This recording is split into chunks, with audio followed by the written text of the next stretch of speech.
Hello friends, welcome back. Next problem of not for profit concern number 7, which is unsolved in your book on page number 118, that is 118. Let's read the problem.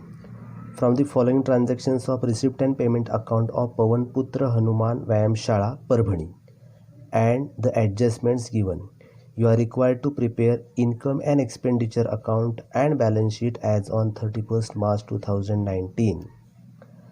यावेळेस व्यायामशाळेचं आपल्याला account बनवायचं आहे, final account, आणि काय काय बनवायचं आहे, income and expenditure account and also balance sheet on 31st March 2019.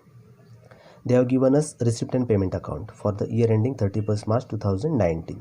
Receipt side, as you know, income and liability. Let's read receipt side. To balance brought down cash in hand, that is opening balance of cash. कॅशचा opening balance आहे जो आपण घेत नाही, कारण आपल्याकडे तो convert होऊन क्लोजिंग बॅलन्स अवेलेबल झालेला असल्यामुळे ओपनिंग बॅलन्स आपण कॅन्सल्ड मार्क केलं आहे, कॅश इन हँड ओपनिंग घेणार नाही. टू सबस्क्रिप्शन आहे, त्याने खाली इयर दिले 2018-19, 2019-20, म्हणजे 2 वर्षाची सबस्क्रिप्शन्स आपल्याकडे रिसीव्ह झालेली आहेत, 2 वर्षाची 18-19, 19-20. आता आपल्याला काय बघायचं आहे, रेकग्नाइज करायचं आहे की करंट इयर आपलं कोणतं आहे, आपण कोणत्या वर्षासाठी अकाउंट तयार करतो आहे. तर इथे तुमच्या लक्षात येईल receipt and payment account for the year ending 31st March 19ला इयर एंड होतं, याचा अर्थ ओपन झालं असेल ते 18ला, याचा अर्थ 2018 अँड 19 हे आपलं करंट इयर आहे, ह्या वर्षाचं अकाउंट बनवतो आहे आपण. त्याच्यामुळे ह्या वर्षाचं सबस्क्रिप्शन किती आहे, 18,000, आणि हे आपले कुठे जाणार, इन्कम साईडला, इन्कम साईड, म्हणून त्या ठिकाणी आपण आय मार्क करून ठेवलेला आहे 18,000, that is for current year 2018-19, therefore income side. 19-20 म्हणजेच हे कोणतं वर्ष, नेक्स्ट इयर आहे, याचा अर्थ पुढच्या वर्षाचं सबस्क्रिप्शनसुद्धा ह्या वर्षी चाललं आहे, ते किती आहे, 410 आहे. नेक्स्ट इयरचं सबस्क्रिप्शन ह्याच वर्षी आलं, याचा अर्थ ते काय झालं, ॲडव्हान्स सबस्क्रिप्शन आहे, आणि ॲडव्हान्स आपण घेत नाही, हे आपलं काय झालं, त्यांना परत करायला पाहिजे, देणं झालं, आणि म्हणून कुठे घेऊन जायचं आपण, लायबिलिटी साईडला. आपण परत देत नाही आहोत, पण ॲडव्हान्स आलं, याचा अर्थ आपल्याकडे हे पुढच्या वर्षीसाठी बघणार आपण, त्याचा विचार पुढच्या वर्षी होणार, म्हणून सध्या आपण त्यांचे देणेकरी झालो, आणि देअरफॉर 2019-20 हा ॲडव्हान्स इन्कम झाला आपला, आणि म्हणून तो लायबिलिटी साईडला आपण घेणार, म्हणून एल लिहिला. डोनेशन इन्कम आहे, कारण त्याने काय ब्रॅकेटमध्ये मेन्शन नाही केलं आहे डोनेशन कसलं आहे, कशासाठी आहे, मग आपण अज्युम करायचं हे जनरल डोनेशन आहे. Therefore to donation income. To receipt from entertainment income. To interest also income, and to entrance fees also income. Next side, that is payment side. Transfer towards expenditure and asset. By salaries, as you know, expenditure. By entertainment expenses, expenditure. By sundry expenses, expenditure. By electricity charges, expenditure. By rent, expenditure. By investment, that is asset. Asset आहे तो आपला, आपण A mark केलं. By printing and stationery, expenditure. By postage, expenditure. Fixed deposits आहेत, therefore asset. And cash in hand and cash at bank, closing balances आहेत, ते सुद्धा आपले कुठे असणार, ॲसेट साईडला. ॲडजस्टमेंट रीड करूया आपण. First, there are 500 members paying and annual subscription of ₹50 each.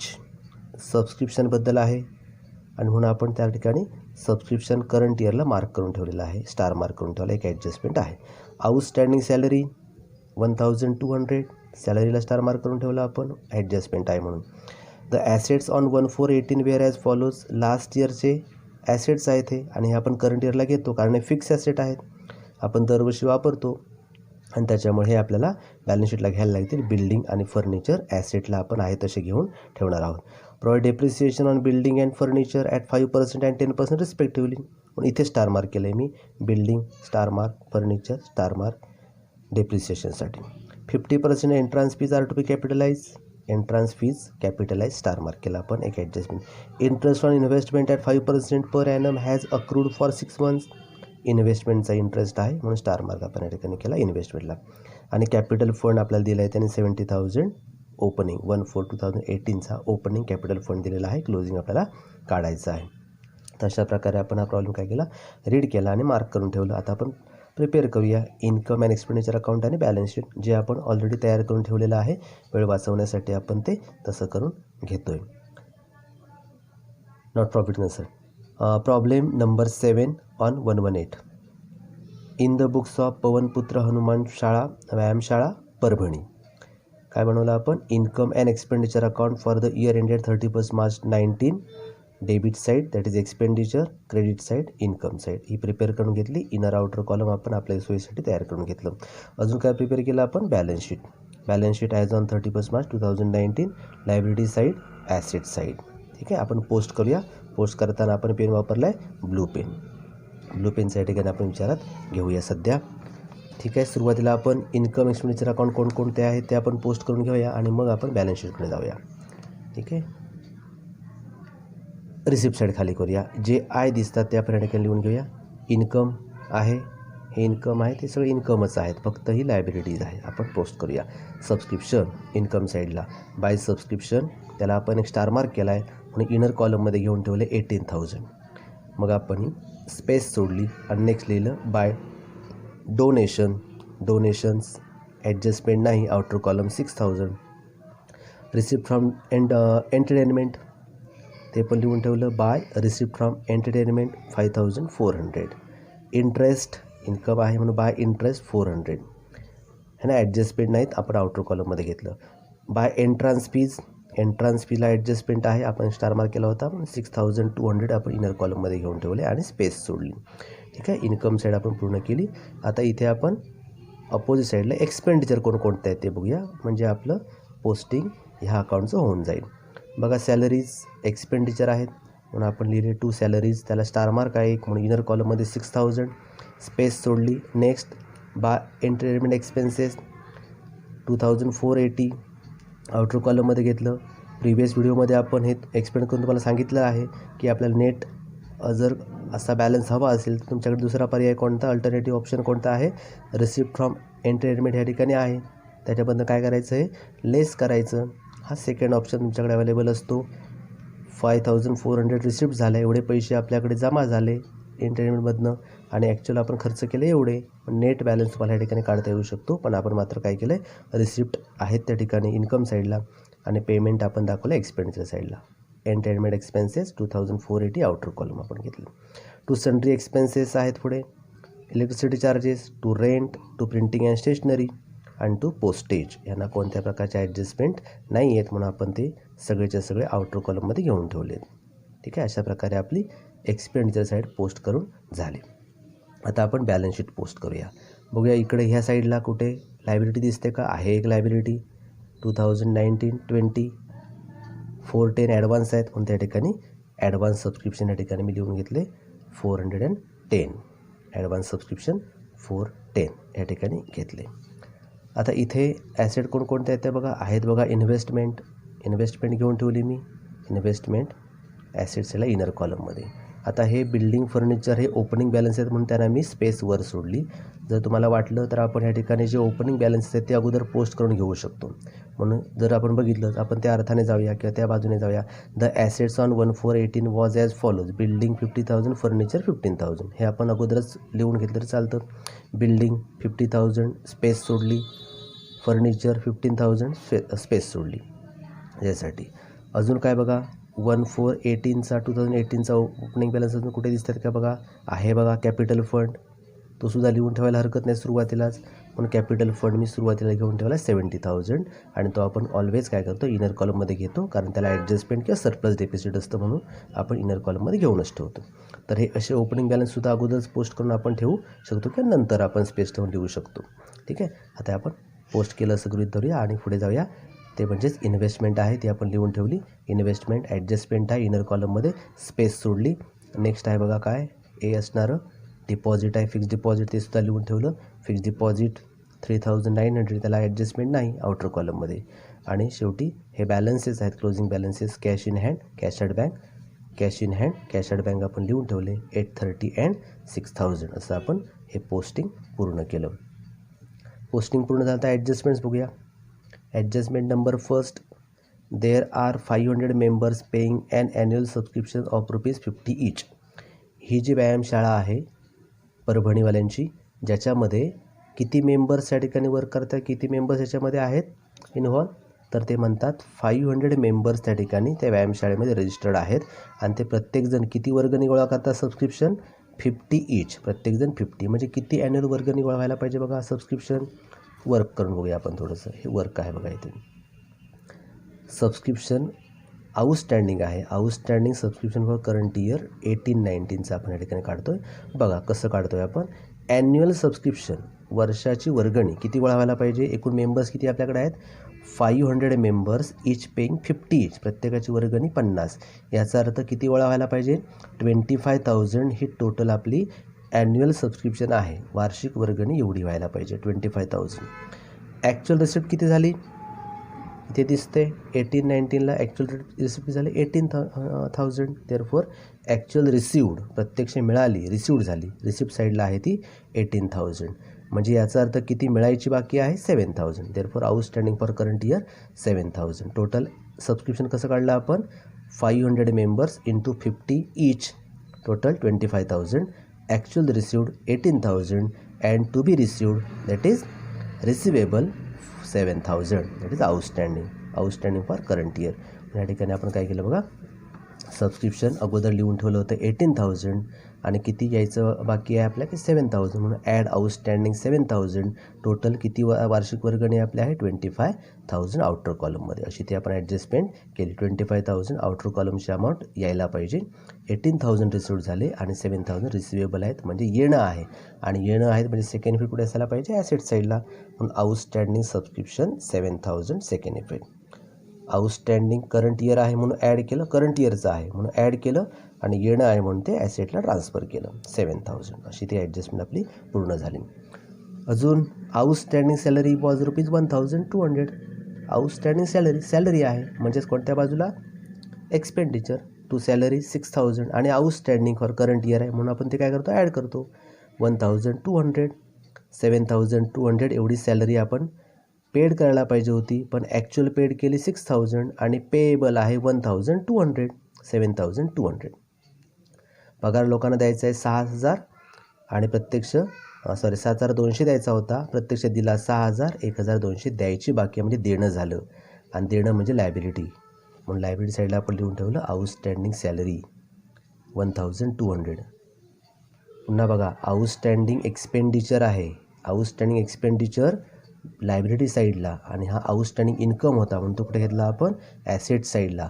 Outstanding income येणं असतं म्हणून ते आपण घेतलं ॲसेट साईडला, आणि सॅलरी देणं आहे म्हणून लायबिलिटी साईडला. Outstanding salaries.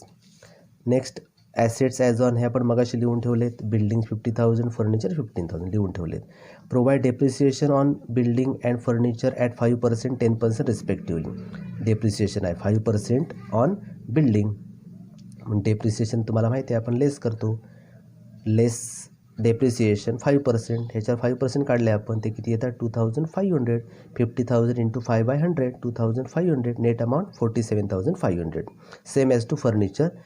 Less depreciation is 10%. 10% 15,000 into 10/100 that is 1,500. 1,500 आपण काढले, लेस केले. Net amount 13,500. आपल्या ॲसेटच्या किमती कमी झाल्या. Decrease in the value of asset, therefore loss of the asset transfer towards expenditure. To depreciation building 2,500, furniture 1,500, total 4,000 आपलं लॉस झालं, ते आपण डेबिटला घेतलेलं आहे. डेबिट साईडला आपण लॉस ट्रान्सफर करतो. 50% entrance fees is to be capitalise. Entrance fees आपल्याकडे आहे बघा इन्कम साईडला. Entrance fees 6,200. त्यांचं म्हणणं 50% कॅपिटलाइज करा, म्हणजेच काय करा, कॅपिटल फंडला घेऊन चला, आणि बाकीची रेव्हेन्यू म्हणजे एंट्रान्स फी तुमची काय झाली, जनरल स्पेशल 3,100 ही स्पेशल झाली, कॅपिटलाइज केले आपण आणि जनरल ठेवले आपण. एंट्रान्स फीचे 50% काढले आणि ते इथून काढून टाकले, लेस कॅपिटलाइज म्हणालो आपण त्याला, 3,100 झाले. आउटर कॉलममध्ये तीच अमाऊंट येणार 50% काढले, कॅपिटलाइज करतो आहे म्हणून कॅपिटल फंडमध्ये ॲड केलं. कॅपिटल फंडमध्ये ॲड एंट्रान्स फीज कॅपिटलाइज केलेली 3,100 आपण ट्रान्सफर केले, कॅपिटलाइज झालं entrance fees. Next interest on investment at 5% per annum has accrued for 6 months. इन्व्हेस्टमेंटवरचा इंटरेस्ट आहे 15,000 आपण इन्व्हेस्टमेंट केले, पैसे गुंतवले, त्याचं व्याज नाही मिळालं म्हणता येते. किती महिन्याचं? 6 महिन्याचं अक्रूड आहे, दॅट इज आउटस्टँडिंग आहे. 6 महिन्याचं येणं बाकी आहे. 6 महिन्याचं आलं आहे बहुतेक. म्हणजे आपण काय करूया? 5% काढूया. कशावर काढणार? इन्व्हेस्टमेंट आपल्याकडे आहे 15,000, त्याच्यावर अर्थातच किती पर्सेंट? 5% फॉर 6 मंथ्स 375 येतं. म्हणून आपण 15,000 आणि इंटरेस्ट आपला नेहमी ॲड होतो. म्हणून या ठिकाणी इन्व्हेस्टमेंट होती 15,000, त्याच्यामध्ये ॲड इंटरेस्ट केला, व्याजाने किंमत वाढते, पण 375 ॲड केले. इन्व्हेस्टमेंट आपण लिहून ठेवली 15,375. पैसे गुंतवले 15,000, आता अमाऊंट झाली 15,375, म्हणजे 375ने वाढली, म्हणजे आपला इन्कम झाला. आणि मग सेकंड इफेक्ट इन्कम साईडला बाय इंटरेस्ट ऑन इन्व्हेस्टमेंट तो काढून दाखवला या ठिकाणी. 15,000वर 10% 6 महिन्यासाठी 375, तो आपण या ठिकाणी 375 घेतला. इथे इंटरेस्ट आहे काय, त्याच्यामध्ये ॲड केला तरी चालू शकतं. इंटरेस्ट 400मध्ये add interest on investment 375. But आपण काय केलं, इंटरेस्ट ऑन इन्व्हेस्टमेंट आहे, सेपरेट भाग आहे, म्हणून आपण सेपरेट केलं 375. ठीक आहे.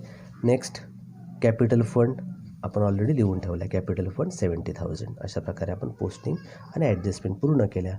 ॲट लास्ट स्टेप आपली close the first account, that is income and expenditure account. Find out total of both side, credit side total, outer column total आपण घेतो. दोन्ही बाजूच्या आपण टोटल घेतल्या. कोणती साईड मोठी आहे, तर या ठिकाणी 40,275 क्रेडिट साईड मोठी आहे, इन्कम साईड, ती दोन्हीकडे लिहितो आपण. 40,275 40,275, आणि ही स्मॉल आहे त्याच्यापेक्षा, म्हणून आपण ते बॅलन्स मायनस करतो. एकूण इन्कम 40,275, एक्सपेंडिचर मायनस केले तर शिल्लक राहतात 19,395. त्याला आपण काय म्हणतो? Surplus carried down 19,395. इन्कम जास्त आहेत आणि एक्सपेंडिचर कमी आहेत, म्हणून इन्कममधनं एक्सपेंडिचर मायनस केले तर शिल्लक राहतात, सरप्लस राहिले. Excess income over expenditure is called as surplus, आणि ते आपले पैसे आहेत, आणि म्हणून ते आपण कॅपिटल फंडमध्ये ॲड करूया. कॅपिटल फंड अवेलेबल आपल्याकडे आहे. कॅपिटल फंड 70,000 होते, त्याच्यामध्ये एंट्रन्स फी आपण मागाशी ॲड केली होती, आणि आताचा हा सरप्लस मिळाला 19,395, आणि टोटल आपण घेतला. कॅपिटल फंड आपला आता क्लोजिंग झाला 92,495. हा क्लोजिंग कॅपिटल फंड आपल्याकडे अवेलेबल झाला. क्लोजिंग कॅपिटल फंड काढला. आता काय करूया? बॅलन्स शीट टोटल टॅली करूया. आउटर कॉलम टोटल आपण घेऊया, जी येते ह्या लायबिलिटी साईडची 94,105, आणि ॲसेटची सुद्धा तेवढीच येते 94,105. 94,105. 94,105ने आपला काय झाला? प्रॉब्लेम टॅली झालेला आहे. अशा प्रकारे हे आपलं फायनल अकाउंट ह्या व्यायामशाळेचं पूर्ण झालं. एकदा बघून घेऊ शकता तुम्ही. इन्कम एक्सपेंडिचर अकाउंट आणि शेवटी बॅलन्स शीट ही आपण प्रिपेअर केली, टॅली झालं आपला अकाउंट. ह्या ठिकाणी आपला प्रॉब्लेम संपला. Okay, see you soon. Thank you.